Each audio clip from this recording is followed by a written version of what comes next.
We start our lessons with Chapter 2, A Changing Society. It contains 5 lessons teaching you about changes in migration to Britain, how women's lives have changed, and about life in the UK for children, families, and young people. If you do not understand any words, please pause the lesson and use the dictionary function on the website to find out the meanings.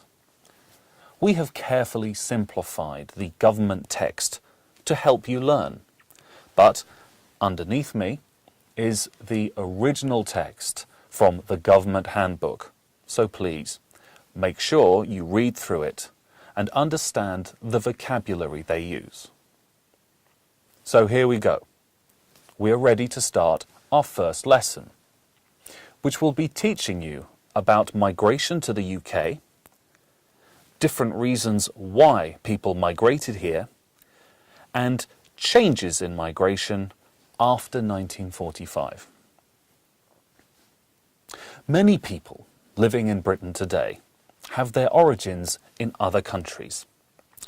Their families came from places like Europe, the Middle East, Africa, Asia, and the Caribbean. In the distant past, invaders came to Britain, seized land, and stayed. Now, people come to Britain to find safety, jobs, and a better life. Britain is proud of its tradition of offering safety to people who are escaping persecution and hardship.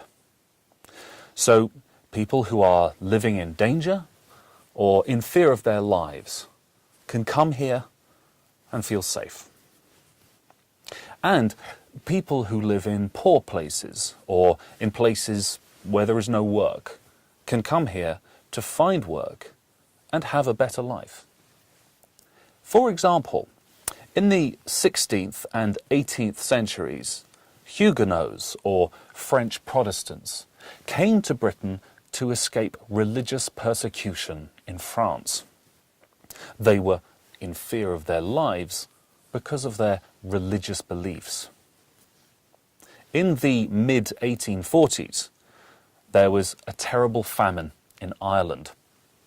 There was not enough food, and people were dying of starvation. So, many Irish people migrated to Britain. Many Irish men became labourers and helped to build canals and railways across Britain. From 1880 to 1910, a large number of Jewish people came to Britain to escape racist attacks. These racist attacks were called pogroms. The Jewish people came from Poland, Ukraine, Belarus, and what was then called the Russian Empire.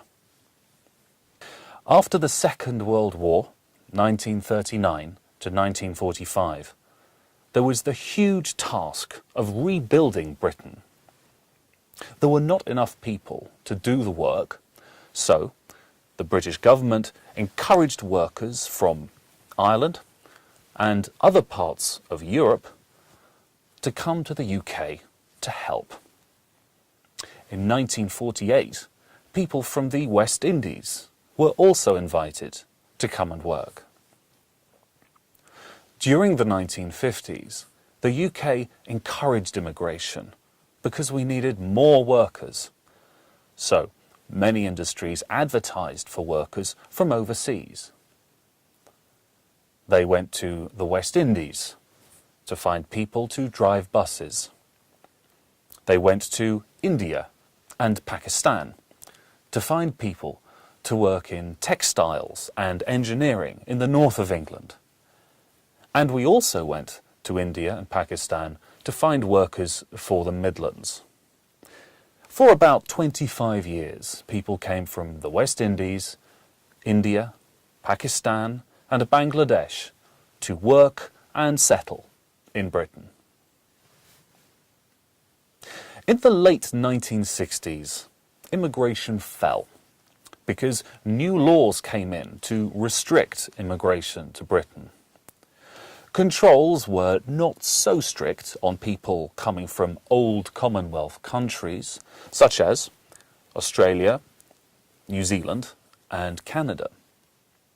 However, during this time, Britain still admitted 28,000 people of Indian origin who had been forced to leave Uganda, and 22,000 refugees from Southeast Asia.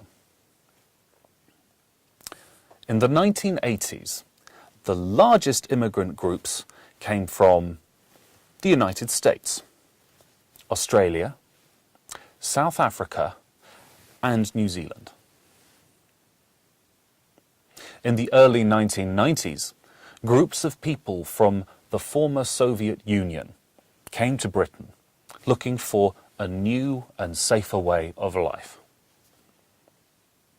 Since 1994, there has been a global rise in mass migration for both political and economic reasons.